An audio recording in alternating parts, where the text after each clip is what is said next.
And Pierre invited Pierre Marie as one of the artists. So within the scope of that exhibition, he was invited to do an exhibition within the archbishopry, I think, the old archbishopry of Toulon, which had a really a beautiful window. Ogive, do you know how to say ogive? Ogive, no, I don't understand it. The broken, the shape of the window that's broken from the top, like this. Ogive. See? Yes. But we get the it's in the Middle Age. But we get the idea. Gothic. Yes. The Gothic broken yes. arch. Broken arch, I think, is the right word. So there was a window like this, and so he did a vitrail for that window, which is now decomposed to build this structure here. But originally, it was mirrored by the carpet, the rug that you see here. Bonjour, bienvenue.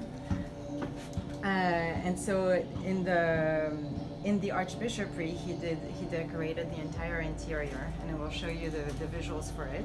Okay. But as you know, his work is always, the basis is the motif and the drawings, and he then seeks out different craftsmen of different backgrounds to work, for example, on the stained glass as vitrail, I think. Yeah. Stained glass. The mirrors. Yeah, I was gonna know the word. Rattan work. Yes. And mouth-blown glass. I need to brush up on all the Hand vocabulary. blown Mouth-blown. À la bouche. It surprised me in French as well, to be honest. Yeah. But that's the technique versus. Souffler. Ouais, souffler à la bouche. Souffler à la bouche. Ouais. Right. And so, you know, through all of these projects, he's brought to work with different craftsmen that have an art that is really getting Disappearing. lost. Yeah. Disappearing. And when you think about it in terms of interior design with minimalism, it's a lot of monochromes. So there's less occasions. I'm thinking of tapestry, for example. Much less occasions for those artisans to work on sophisticated or rich drawings, details, exactly. It's fantastic. I love the tiles. I love everything. Yeah, did you see the tiles in the... I'll show you the visuals of the Toulon exhibition, because he did a floor fountain with the tiles. But tell me, is this you can buy it? Well, this one, it can be bought, but I think it would need to be readapted to the space. So I don't have, for example, a price tag for this. But there are things that he makes to order and things that are edited. For example, the vases, there's an edition of 6 for each piece. That's so great. They're signed and numbered. The carpet, on the other hand, is a one piece. One piece. Yeah, it's beautiful. Yeah. Have you seen so that's the permanent vitrail. Yes. Yeah. With his sign, that's the ribbon. I'll let you walk around, and I'm gonna let him know you're here. Okay. Tell him it's Diane Pernay. Yes, I know. And that's what I wanted to show you. The floor of the fountain was this, which is émail, faïence from Longwy.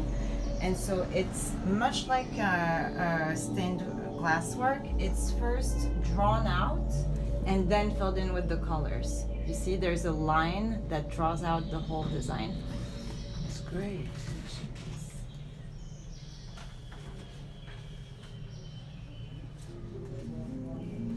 I think I met him when he was 19 or 20.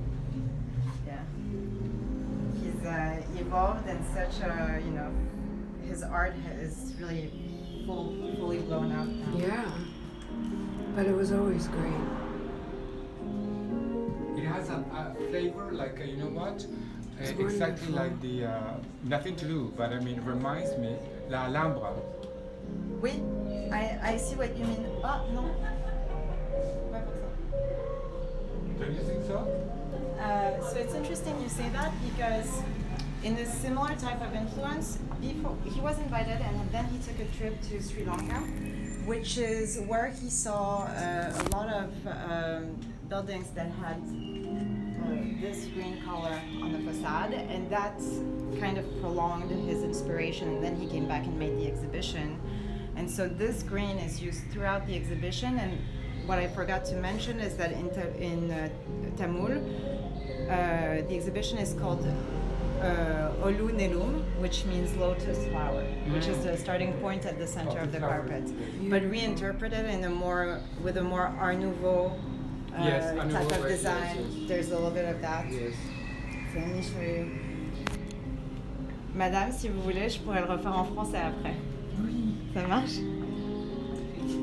So you see, that was the space originally. Whoops. So that's the window I was mentioning, and so the carpet is like Beautiful. Let me take a mirror. picture. Let me see the picture, yeah. Very nice. Very, thank you, Diana. I'm very enchanted, as you said in I'm English. glad. Enchanted. And so everything, so because it was very much the focus is on interior design and in translating his designs and his vision into a art de vivre, really. For each craft that you see, he sought out a specific craftsman. Yeah. So the potteries are made in Aubagne and they're hand turned by an artisan called Ravel, Atelier Ravel. The rattan, is it rattan or is Yes, it rattan. Rattan, no? Yes. Rattan is by an artisan named Pierre Marie. No. Ah. There we go. No, Pasolonghi. Pasolonghi. Longui is the faience. That's why I got Pasolonghi. And see, so that's the lamp that you have in the window. So for this piece, for example, it's 3 different craftsmen. The one that did the pottery, the maître ferronnier, the metal worker that did also this structure, Pierre Quena, and the shades, the lampshades that are made of faience, like the ceramics, floor ceramics. And what I wanted to show you is the fountain, because the space originally had